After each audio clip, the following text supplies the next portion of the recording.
So it's been about 6 months since the last major update with Old Gods New Bloods in January, and I'm bored. So I'm gonna talk about what I believe is wrong with Shiv, because overall he's very fun to play with his dash spam and movement. And aside from him having one of the best movement in the game, while for some reason also being one of the most tankiest people in the game, my biggest issue with him revolves around two things. First, his level up order slash build order is kinda one dimensional, and second, his ultimate kinda lacks an incentive for executing people. Now, let's go over the first main issue. Currently, Shiv is kinda solved right now. He maxes knives, then dash, and then you can either max bloodletting or if you want, get 2 tiers into your ult, but never get the tier 3 until the very end. And with your build, it's just get radiant regeneration and heal bane every game, and along the way get 4.8k spirit and vitality investment, then build whatever purple and green items you want. Usually it's escalating exposure, ethereal shift, unstoppable, but you will probably never build a single gun item except a restorative shot, monster rounds, and mystic shot if you have good aim and good discipline. But other than that, you'll probably never touch the 4.8k gun invest, because for one, Shiv's gun is pretty bad dealing damage. And you could do stuff like buff his gun, but according to Yoshi slash the balance team, over the course of the many patches to this game, the damage on his gun has been slowly creeping down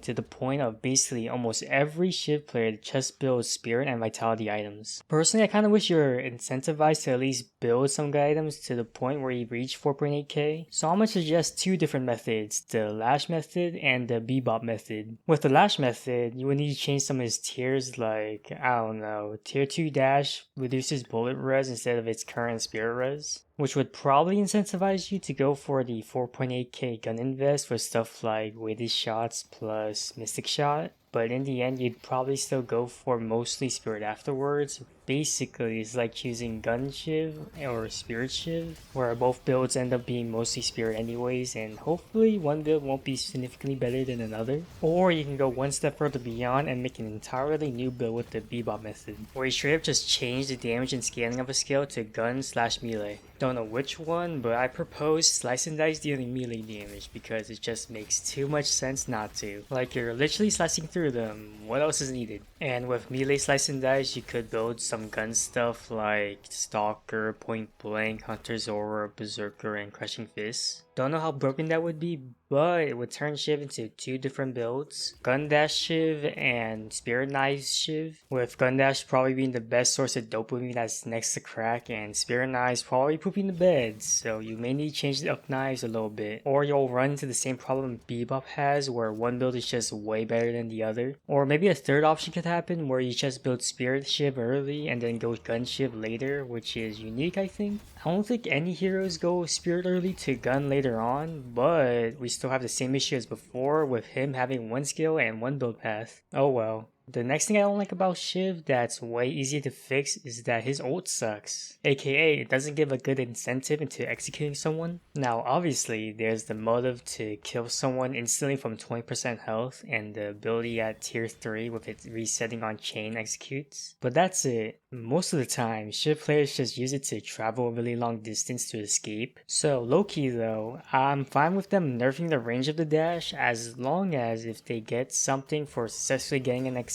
For example, in Dota, Axe gives like an AoE move speed slash armor buff after an execute, plus he gets like permanent armor. With that, I could imagine Shiv getting something similar, like if you get an execute with Shiv, you instantly get full rage and you double your rage damage bonus for like 5 seconds. Or you go the other direction and be the, I think, 4th stack on kill type ultimate, where you get permanent bullet res or spirit res instead, which would definitely get you to think twice about using it as an easy escape, since you want to use it to get those stacks up. Obviously, you would need to nerf his damage slash survivability, but I think shifting some of his power from his basics ability to his ultimate is probably fine. And after this change, plus a few nerfs, when you actually execute somebody, you either slowly build up stacks over the course of the game, becoming more and more of a threat, or you could probably go with the double rage damage on kill option and probably pop off on the team fight after you get a kill. Which, to be honest, that one's way more exciting. I could imagine just getting a kill on someone and then slice and dice does a million damage. Anyways, that's basically all my thoughts about what I dislike about Shiv Shiv and how I would change him. The biggest issue here is definitely the single build and level pass because fundamentally there's something wrong with him. I guess after the 10th nerf to his gun makes you want to never build gun items on him ever. And the ult incentive buff would probably help with what I mentioned before, since you may want to invest a few points into your ult earlier, and maybe just nerfing his basic abilities and buffing the ult will simply just fix everything. And the extra stuff I said before doesn't matter.